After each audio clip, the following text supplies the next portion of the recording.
It's time to take your business to the next level, the boss level. These are the premier business owner strategies and successes being utilized by the industry's top talent today.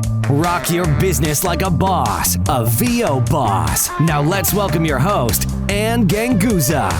Hey everyone, welcome to the VO Boss Podcast. I'm your host, Ann Ganguza, along with a very, very special guest co-host, which I am so excited to introduce you guys to. Good friend, colleague. We've known each other for we're just trying to figure out how long we've known each other, but going on 6 years at least. My awesome friend, Kesha Monk. Kesha, thanks so much. Yay! And I am so honored to share the space with you. Thank you so much for inviting me on. This is great. Oh my goodness. Honored is gosh, I can't even say the word. Kesha, I have been following you on your journey for years in voiceover, and you have just made leaps and bounds of success. And I know that when I first met you, we clicked, and I knew back then that there was nothing that was going to stop you. And I am so happy to see that today. And you're still not stoppable. So, well, thank you. You're welcome. I thought it'd be great to talk about your journey because it's so inspirational to me and motivational. And I know that you have a long history in radio. Over 20 years? Yeah, over 20 years. Telling my age, right? I know. Starting off as a personality in Raleigh, North Carolina, and then somehow got yourself into some pretty major markets.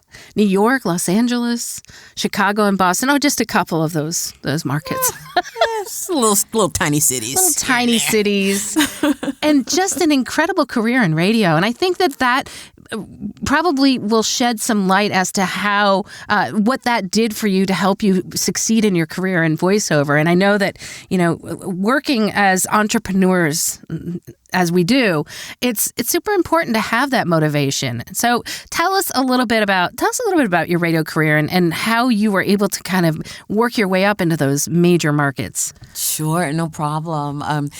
Well, it's an interesting story. I'll need to preface it by saying that I am a music lover. Music literally flows through my veins. My great uncle was the great Thelonious Monk, jazz pianist. Oh, yes.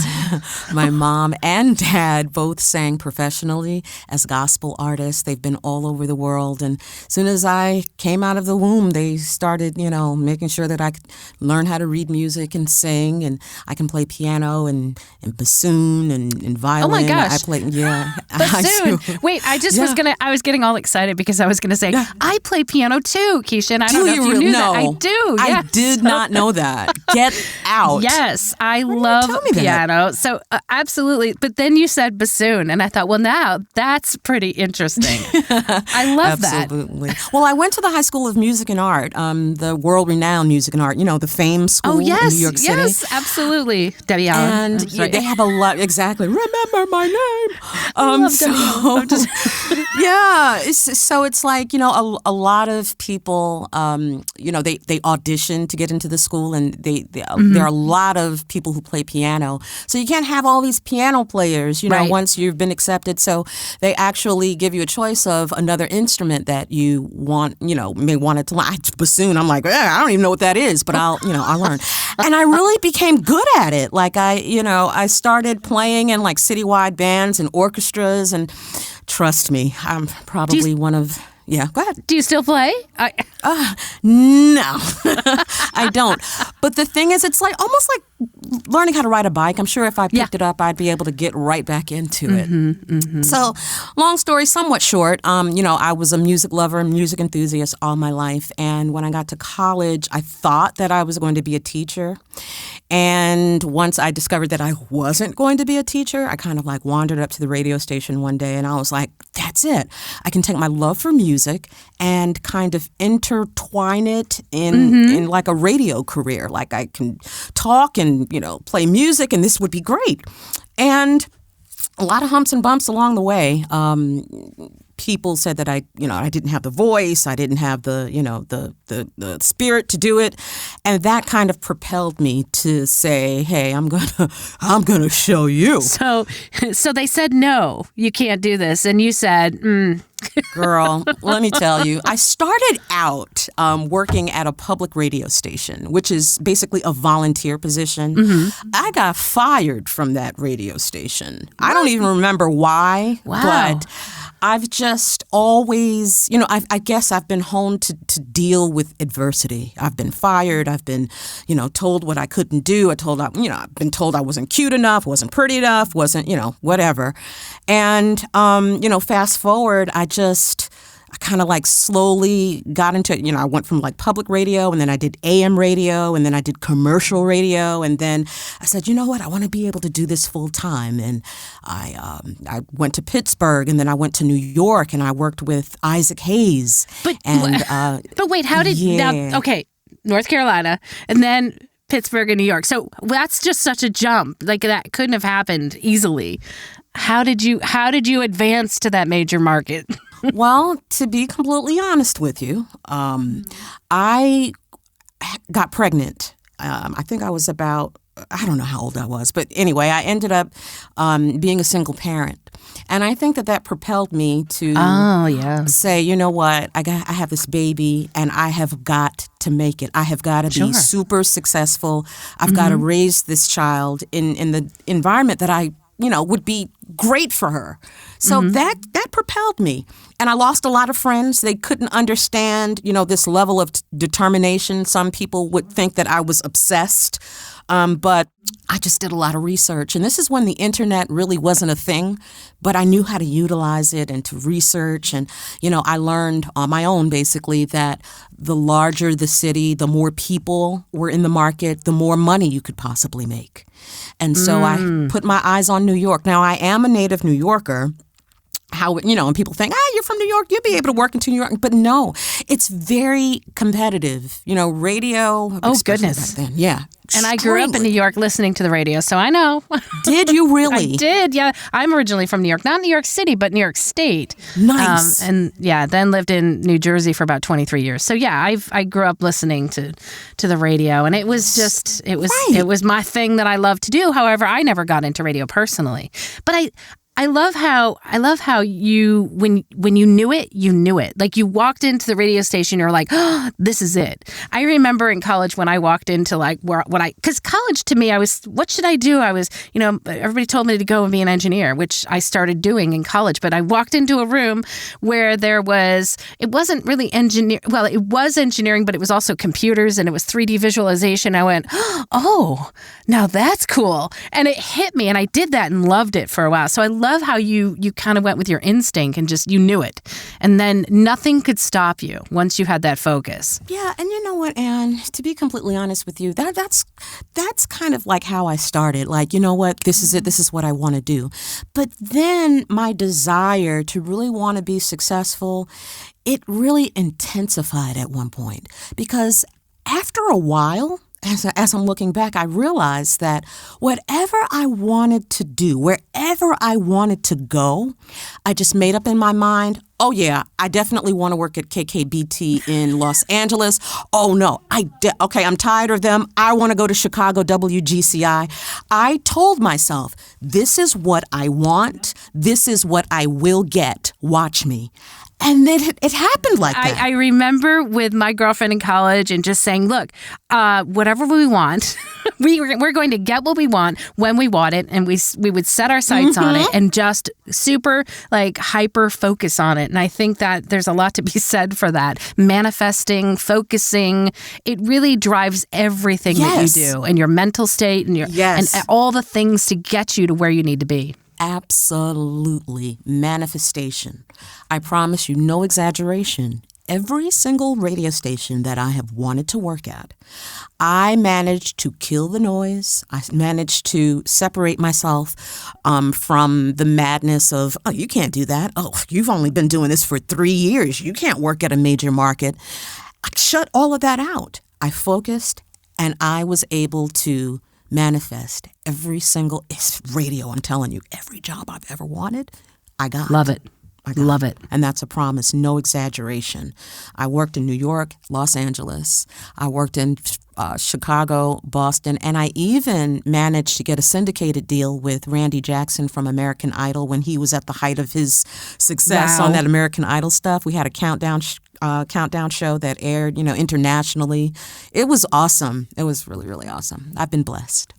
So I only imagine that this has propelled you in all aspects of your career, from radio now into voiceover. So I'd love to hear about how you got into voiceover, because I have heard a little bit about that, and it's a really fascinating story. It is kind of crazy. So, let's see. It's 2012, and I've been diagnosed with colon cancer. And I am sick. Like, I literally thought that it was over for me, like I was going to die. I had been experiencing a lot of abdominal pain, and I was misdiagnosed for like 8 months. They kept telling me, oh, you just need to eat more fiber, just eat more spinach, you'll be fine. Meanwhile, there's this tumor growing inside of me that's literally cutting off my air supply. And finally, when they discovered it, it was stage 3. And I did, a bout of chemo, and then the cancer immediately came back, and I was just like hospitalized for like 3 solid years. It was bad, Ann, where I, lost my ability to walk. Obviously, with chemo, you lose your hair and your touch and your taste and all of that. But I just kept having major complications. I kept bleeding out. I had to get a hysterectomy. I ended up getting thyroid cancer and just all this horrible stuff. And I've given you a taste of how determined I am when it comes to, hustling and getting things that I want.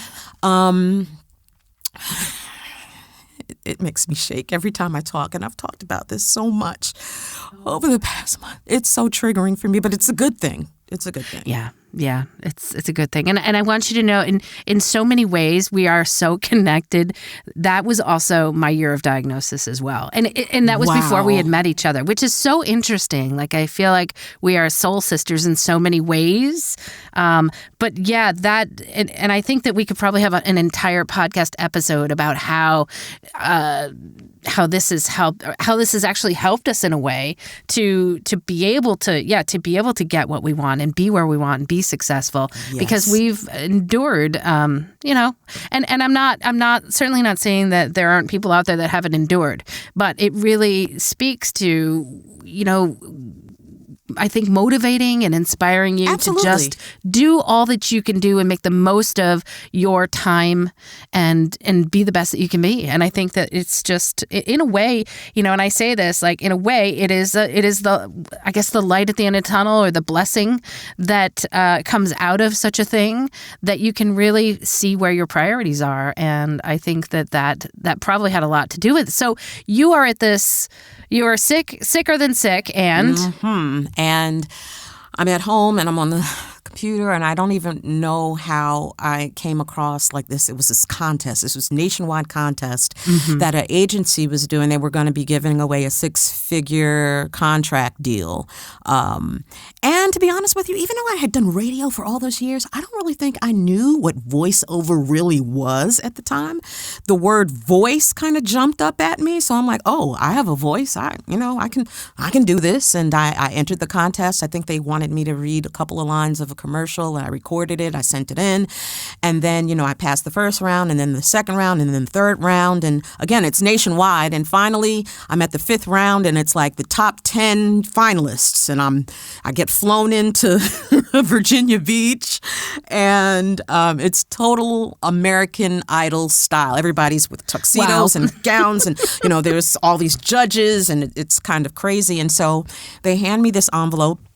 And of course, I didn't know what was in it. It was the copy that I was supposed to be reading, and you're supposed to read this copy live in front of all these people. And I rip open the envelope, and I'm looking at the copy, and damn it, it's a commercial about cancer.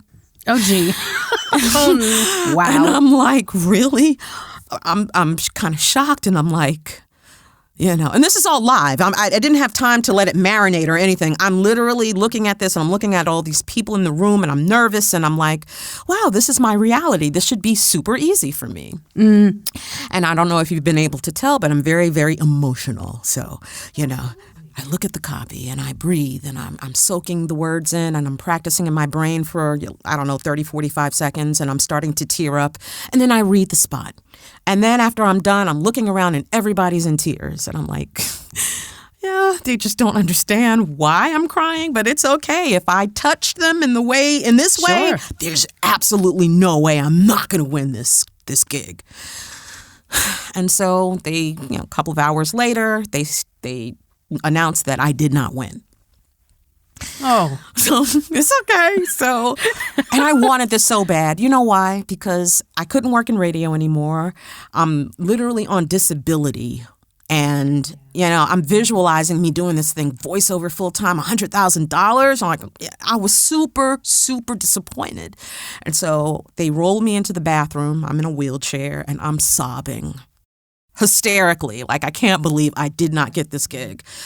I compose myself. We get ready to leave. And the owner of the company, the agency, comes up to me. He was like, you were really, really good. We want to offer you a contract anyway. Wow. That's incredible. Mm-hmm. And that's how I got started in voiceover. So now then your entrance into voiceover was getting an agent. And so did you immediately start working with this agent, or did you, get multiple agents and then just start? Because I've seen you through the past years, and you've really, in this past year, I would say, or two, have really come into some really awesome gigs that have been very widely the Soul Train Awards. I mean, just promos for you, commercials that have just you've exploded. And I think that's amazing. Well, I really appreciate that, Anne, but in all fairness, and again, I don't want to act like I don't know how to accept, a compliment. Mm-hmm. I'm definitely thankful for that. I still feel, though, that I'm nowhere near where I want to be. I'm grateful for what I have achieved, but I have there are so many different stages and planes to this thing. I've only just begun. It's an evolution. Absolutely. But I think that that's probably a really wonderful way to look at it, because are we ever where we can, at the top, where we can't improve or grow even more? I think that it's a really great way to look at it. And I consider, even, myself, I've been in the business for a long, long time too, mm-hmm. since it's, like 12 years going on. And it's like, wow, I continue to evolve. Right. And I continue to grow as an artist and continue to grow as a business.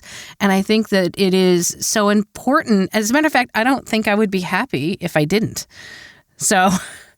I do want to say that, yes, I've seen that you're doing some amazing things now. But again, you've also worked your butt off, I'm quite sure, because that was 2012 and we're now in 2020, right? So it's been a little bit of time where I know that you have probably spent really working your tail off. Tell me a little bit about your day.